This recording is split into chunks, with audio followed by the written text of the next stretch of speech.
So on this planter right in front of me, we've got some cool technology. It's not the newest technology. It's still pretty high up there as far as modern farming goes, but we put this on in 2016 and it's still pretty much up there with the times. There's a lot of newer stuff that's come out since this, but this is still pretty up and coming stuff. So it's an old dog planter, actually. It's a John Deere 7200. If you know anything about planters, this is not a new planter. So it's an old planter frame, and it's actually the oldest planter frame that precision planting allowed us to use. We had a John Deere 7000 planter before this, and the John Deere 7000 was actually too old. We couldn't make the precision planting stuff work. And so we actually sold the 7000 and bought the 7200, this new 7200. I'm not sure what year it is, but it's definitely not new. So, but then we put vSet Selects on here. So vSet Selects are precision planting's electric meters that basically they take the individual row units, right? Oh, we won't go in that guy. That guy's got extra seed tubes in there. We'll go over here to this guy. So they take your row units, right? And they divide it into two separate compartments. And so you've got, it's a 1.6 bushel hopper, but then they divide it 2/3 and 1/3. So you can plant two different hybrids at the same time as you're going across the field. So a lot of planters nowadays you can variable rate your seeding, which means that you can change your population as you go through the field. So if you're planting in less productive soils, you maybe want a lower population rate, where if you're, more productive soils, you want to bump the rate up, or wet ground versus dry ground, or, hills versus low. So you can change your seeding rate as you go through the field. This allows you not only to change your seeding rate as you go through the field, it also lets you change your hybrid as you go through the field. So you can have, think about Ford. Ford has, they've got trucks, they've got cars, so for Ford, you have, we'll say your GT500, right? It's like your racehorse. You're gonna put the pedal to the metal, you're gonna take off, it's gonna blow the doors off most cars out there. But then you've got your F450, that suckers, he's not gonna win any races, but dude, he can haul a load, right? Same thing with corn hybrids. You have a workhorse corn hybrid, you got racehorse corn hybrids, and there's hundreds of hybrids out there, especially with the different companies. Like you've got Ford, Chevy, Hyundai, Honda, all of these different companies. You have Pioneer, DeKalb, Channel, Whiffles. So you've got the different companies, all they're different, they each have their own hybrids. And then you have workhorses, you have racehorses. The workhorses, you can pretty much put any soil type, right? You can put it in any soil type, and it's gonna do okay. It's gonna do all right. It's not gonna win competitions, but it's gonna be a pretty steady yielder no matter where you put it. But then you've got your racehorses, and you put those in your highly productive soils, and they're just gonna blow the doors off of any other hybrid out there. And so for these, the beauty of this is you can plant, you can put your workhorse here and your racehorse here, or vice versa, whichever one you have more acres of, and then you create a prescription on the computer. You pull up your soil type map, and you basically say, hey, in these soil types, in these less productive soils, I want to plant my workhorse, but in my more productive soils, I want to plant my racehorse. I've got a truck filling right now. I'm also hauling corn out at the same time. So I'm gonna go check my truck, and then I'll come back and continue explaining how the actual vSet Selects work.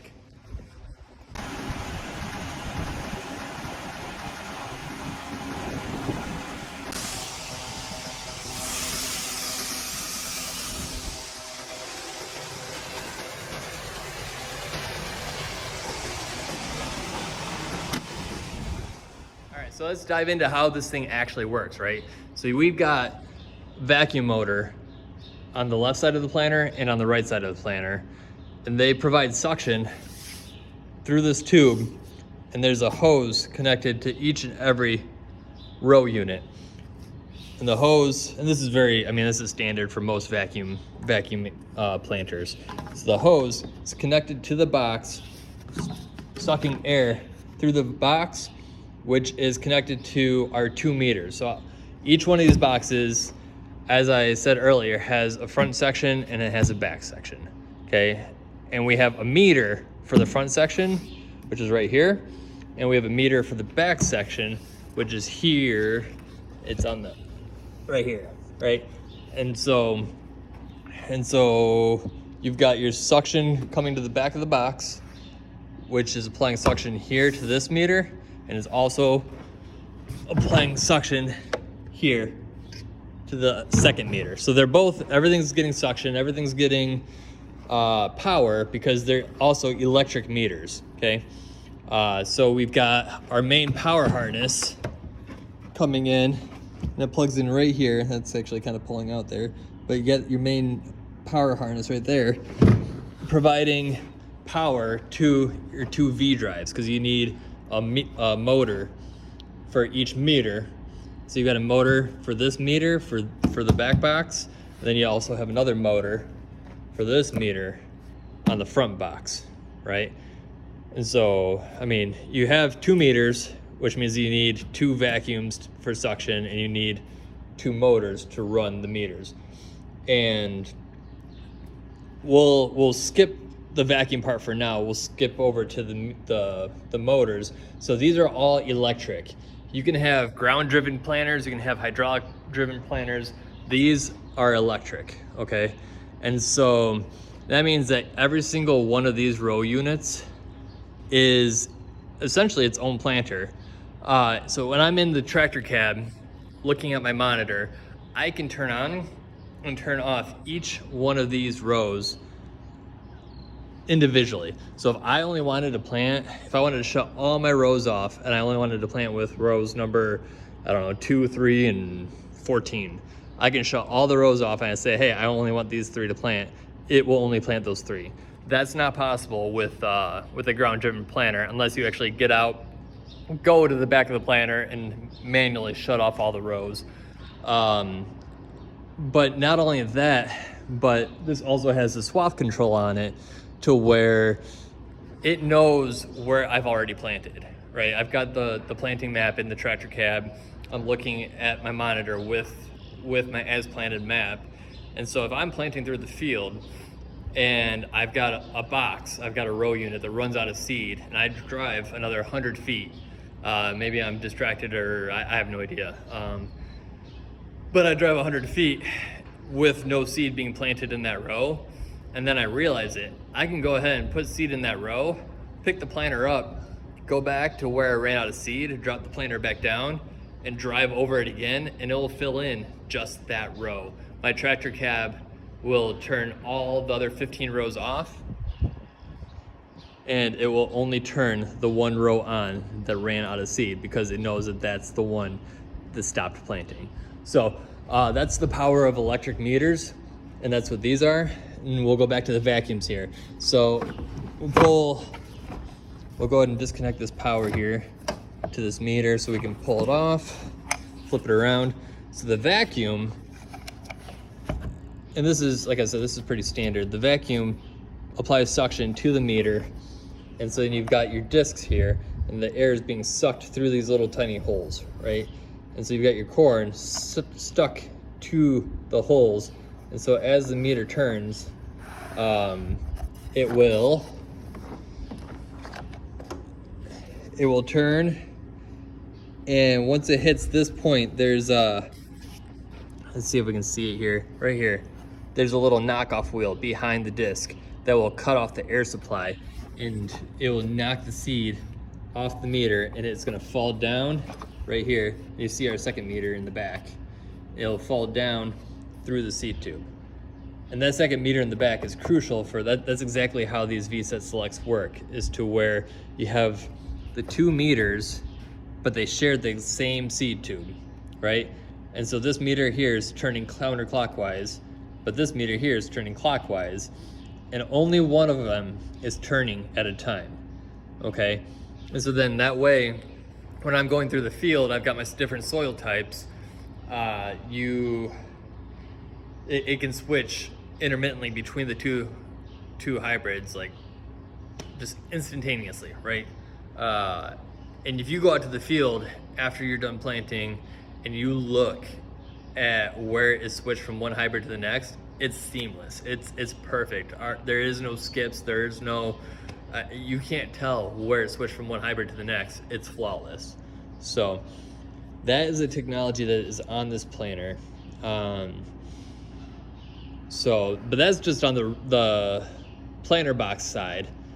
And if you guys have any questions, I'd be more than happy to go through any of this in detail. But then we also have DeltaForce on here. So DeltaForce is also Precision Planting's way of putting hydraulic down pressure onto the rows. So here's DeltaForce, and so it actually, each and every one of these rows has DeltaForce. So you've got little rams here that are pushing, they're pushing down, and in the tractor cab, I don't have a tractor cab hooked up to this. In the tractor cab on the monitor, I can adjust how much down pressure, how much downforce I want to put on the planter. So if it's super dry out, and I'm having a hard time maintaining ground contact, I can bump up my ground pressure. Typically around here, 100 pounds is enough to do it. 100 pounds should keep me in the ground, but I've got little load cells. I forget where they're located at, but I've got load cells, here they are, that tell me, I've got them on every single row, and they tell me if my row is actually in the ground or if it's riding off the ground. It tells me if I've got ground contact or not. And it gives me a rating from 0% to 100% on how much ground contact I have across the whole planter, and it gives me row by row feedback on which rows are losing ground contact.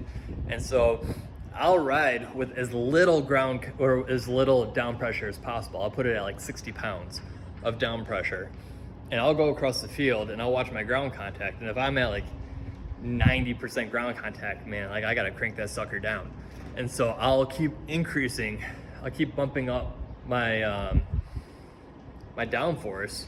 I'll go, 60 pounds, 65, 70, 75, so on and so forth, until I see my ground contact closing in to where I'm teetering between 99 and 100% ground contact. And that's where I'll leave it. I want to see mostly 100%, but I want to see a little bit of 99 in there. That way I know that I'm not over applying down pressure. Because if it's at 100%, it doesn't go up to 110, 120, whatever percent. It caps out at 100%. And so if I'm putting 150 pounds of down pressure down, but I only need 80, well, I don't know how much extra I'm actually putting down. And so I'll back it off until I start seeing that little bit of 99% in there, and then I'll ride with that.